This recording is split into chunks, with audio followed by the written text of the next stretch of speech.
ಕರುನಾಡಿಗೆ ಭಕ್ತಿಪೂರ್ವಕ ನಮಸ್ಕಾರಗಳು. पंढरपूर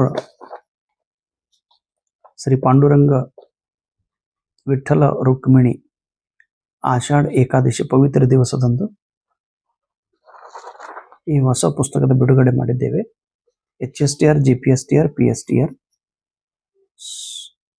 ಶೈಕ್ಷಣಿಕ ಮನೋವಿಜ್ಞಾನ golden one liner concept ಭಾಗ 1.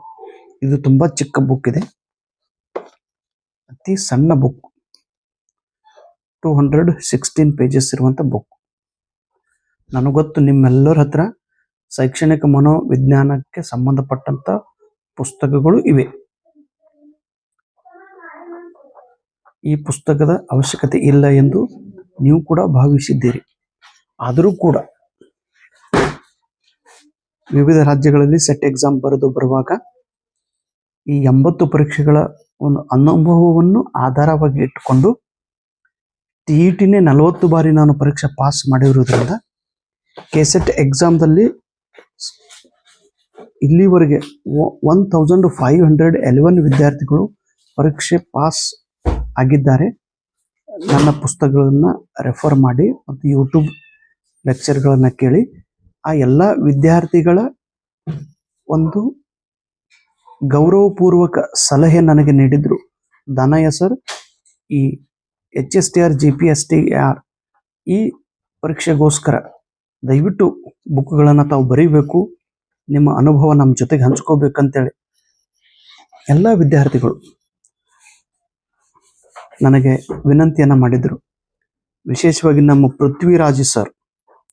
ಪೃಥ್ವಿರಾಜು ಸಿಲೆಬಸ್ ಕೂಡ ಕೊಟ್ಟು ಕಳಿಸಿದ್ರು. ದಾನಯ್ಯ ಸರ್, ಸ್ವಲ್ಪ ಪ್ರಯತ್ನ ಮಾಡ್ರಿ, ನೋಡೋಣ ನಿಮ್ಮ ಕೈಲಿ ಇದು ಸಾಧ್ಯ ಆಗ್ತೈತಿ, ದಯವಿಟ್ಟು ಮಾಡ್ರಿ ಅಂತೇಳಿ ಅನೇಕ ವಿದ್ಯಾರ್ಥಿಗಳು, ಇವನ್ ನಮ್ಮ ದ್ಯಾಮವ್ವ ಸಿಸ್ಟರ್ ಕೂಡ ಕೆಸೆಟ್ ನೆಟ್ ಪರೀಕ್ಷೆ ಪಾಸ್ ಆದಂತ ವಿದ್ಯಾರ್ಥಿಗಳು ಈ ವಿನಂತಿಯನ್ನು ಮಾಡಿದ್ರು. ದಾನಯ್ಯ ಸರ್, ಒಂದು ಪ್ರಯತ್ನ ಮಾಡ್ರಿ ಅಂತ. ಸೊ ಕರುನಾಡಿನ ಎಲ್ಲ ವಿದ್ಯಾರ್ಥಿಗಳ ಆಶೀರ್ವಾದದೊಂದಿಗೆ ಈ ಪುಸ್ತಕವನ್ನ ಇವತ್ತು ನಾವು ನಮ್ಮ ಮನೆಯಲ್ಲೇನೆ ಶಾಂತಲಕ್ಷ್ಮಿಯ ಕೈಯಿಂದ ಪುಸ್ತಕದ ಬಿಡುಗಡೆಯನ್ನು ಮಾಡಿದ್ದೇವೆ. ಸೊ ದಯವಿಟ್ಟು, ತುಂಬಾ ಚಿಕ್ಕ ಬುಕ್ ಇದೆ. ಈ ಬುಕ್ ಅಲ್ಲಿ ಇದು ಎಕ್ಸ್ಪ್ಲನೇಷನ್, ಇದು ಥಿಯರಿ ಬುಕ್ ಇದೆ. ಆದ್ರೆ ಈ ಥಿಯರಿ ಬುಕ್ ಇದ್ರೂ ಕೂಡ ಡಿಟೇಲ್ ಆಗಿರುವಂತ ಬುಕ್ ಅಲ್ಲ, ಇದು exact to the point, golden one liner concept. ನೀವೆಲ್ಲರೂ ಆಲ್ರೆಡಿ TET ಪರೀಕ್ಷೆ ಪಾಸ್ ಆಗಿರುವುದರಿಂದ ನೀವೆಲ್ಲರೂ ಬುದ್ಧಿವಂತರನ್ನೇ.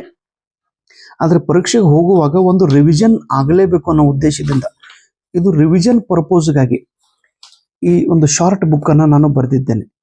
ಇದರಲ್ಲಿ ಪ್ರತಿಯೊಂದು ಲೈನ್ ಗೋಲ್ಡನ್ ಲೈನ್, ಪ್ರತಿಯೊಂದು ಲೈನ್ ನೀವು ಯಾವುದೇ ಲೈನ್ ತಗೊಳ್ರಿ, ಇಷ್ಟಂತೂ ನಿಮ್ಮ ತಲೆಯೊಳಗೆ ಇರಲೇಬೇಕು. 1 ಟೈಮ್ 2 ಟೈಮ್ ಓದಿದ್ರೆ ಅರ್ಥ ಆಗಿ ಮೂರನೇ ಟೈಮ್ದೊಳಗೆ 3rd ಟೈಮ್ ನಿಮ್ಗೆ ಗೊತ್ತಾಗುತ್ತದೆ ಈ ಬುಕ್ದೊಳಗೆ ಏನಿದೆ ಅನ್ನೋದು. ಸೊ ಅಣಿಮುತ್ತುಗಳು ಅಂತೇಳಿ ನಾವು ಕರಿತೀವಿ. ಪ್ರತಿಯೊಂದು ಲೈನ್ ಅದ್ಭುತವಾದಂತ ಜ್ಞಾನ ಇದರಲ್ಲಿ ಅಡಗಿದೆ. ನಾನು ಜ್ಞಾನವಂತ ಅಲ್ಲ, ಆದ್ರೆ ನಾನು ನಿಮ್ಮ ದಾನಯ್ಯ ಸರ್ ಅನುಭವ ಹೊಂದಿದ ವ್ಯಕ್ತಿ.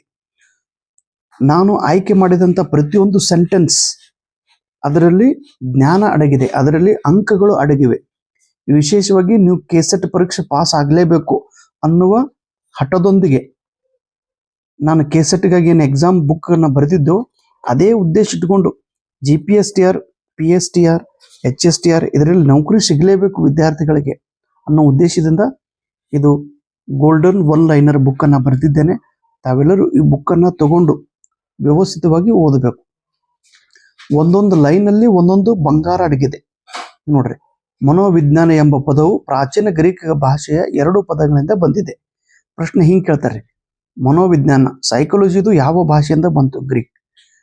ಸೈಕಾಲಜಿದು ಗ್ರೀಕ್ ಭಾಷೆ ಎಷ್ಟು ಪದಗಳಿಂದ ನಿರ್ಮಿತಿಯಾಗಿದೆ? 2 ಪದಗಳಿಂದ. ಸೈಕಾಲಜಿ ಈ ಪದವು ಗ್ರೀಕ್ ಭಾಷೆಯ ಯಾವ 2 ಪದಗಳಿಂದ ನಿರ್ಮಿತಿಯಾಗಿದೆ? ಸೈಕಿ ಮತ್ತು ಲೋಗಿಯಾ. ಸೈಕಿ ಎಂದ್ರೆ ಏನು, ಅದರ ಅರ್ಥ. ಲೋಗಿಯಾ ಎಂದರೆ ಏನು, ಅಥವಾ ಆತ್ಮದ ಅಧ್ಯಯನ ಎಂದರೆ ಏನು? ಹೀಗೆ ಕರೆದವ್ರು ಯಾರು? ಅರಿಸ್ಟಾಟಲ್ ಏನ್ ಹೇಳಿದ್ದಾನೆ, ಮ್ಯಾಕ್ಡೂಗಲ್ ಏನ್ ಹೇಳಿದ್ದಾರೆ? ಇದು ಏನ್ ಮಾಡ್ಬೇಕು ನೀವು? ರಿಪೀಟ್ ಇರೋದು ಎಷ್ಟ್ರಿ? ಒಂದು 27 ಪಾಯಿಂಟ್ಸ್ ಅದಾವ.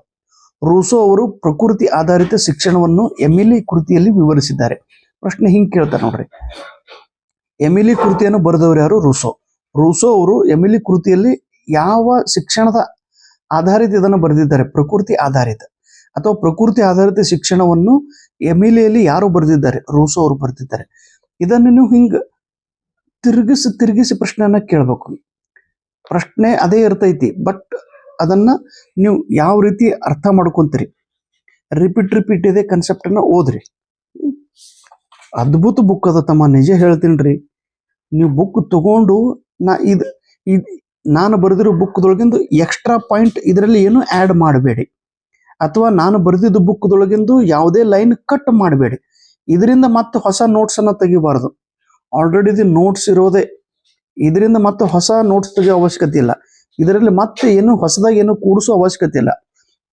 ಇಷ್ಟಾದ್ರೂ ನಿಮ್ಗೆ ಬರಲೇಬೇಕು ಸರ್, ಇದೆಲ್ಲ ನಮಗೆ ಬರ್ತೈತಿ ಸರ್ ಅಂದಾಗ ನೀವು ಇನ್ನೂ ಎಕ್ಸ್ಟ್ರಾ ಬೇರೆ ರೆಫರೆನ್ಸ್ ಬುಕ್ ಅನ್ನ ಯೂಸ್ ಮಾಡಬಹುದು. ಇಷ್ಟಂತೂ ನಿಮಗೆ ಬರಲೇಬೇಕು ನೋಡ್ರಿ. ಈಗ ಉದಾಹರಣೆ ನೋಡ್ರಿ, ಮಗು ಚಂದ್ರನು ನಗುತ್ತಿದ್ದಾನೆ ಎಂದು ಹೇಳುವುದು ಜೀವೀಕರಣ ಎಂಬ ಲಕ್ಷಣವನ್ನು ಸೂಚಿಸುತ್ತದೆ. ಅನಿಮಿಸಮ್ ಇದರ ಅರ್ಥ ಏನ್ರಿ? ಜಡ ವಸ್ತುಗಳು ಅಥವಾ ನಿರ್ಜೀವ ವಸ್ತುಗಳು ಜೀವ ಇರುವ ಹಾಗೆ ವರ್ತನೆ ಮಾಡುತ್ತವೆ, ಅದಕ್ಕೆ ಅನಿಮಿಸಮ್. ಈಗ ಪುಸ್ತಕಗಳು ಮಾತನಾಡುತ್ತವೆ, ಟೇಬಲ್ ಅಳುತ್ತಿದೆ, ಡೆಕ್ಸ್ ನಡೆದಾಡುತ್ತವೆ. ಡೆಕ್ಸ್ ಅಂದ್ರೆ ನಡಿತವೇನ್ರಿ? Pen ಅಳುತ್ತಿದೆ, pen ಅಳುತ್ತದೇನ್ರಿ? ಇಲ್ಲ.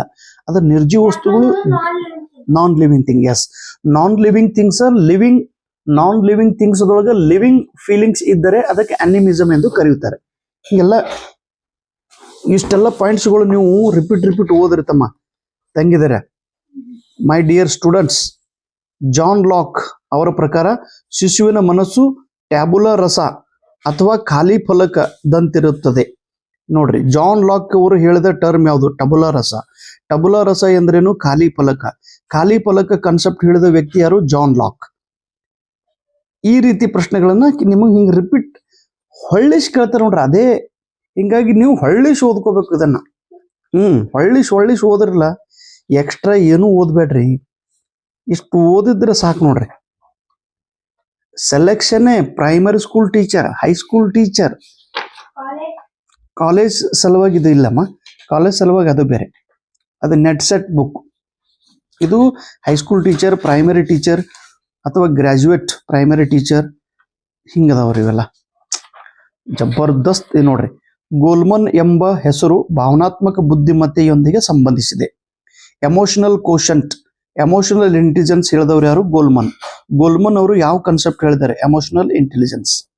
ಹಿಂಗ್ ಪ್ರಶ್ನೆಯನ್ನ ನಿಮಗೆ ಕೇಳುತ್ತಾರೆ.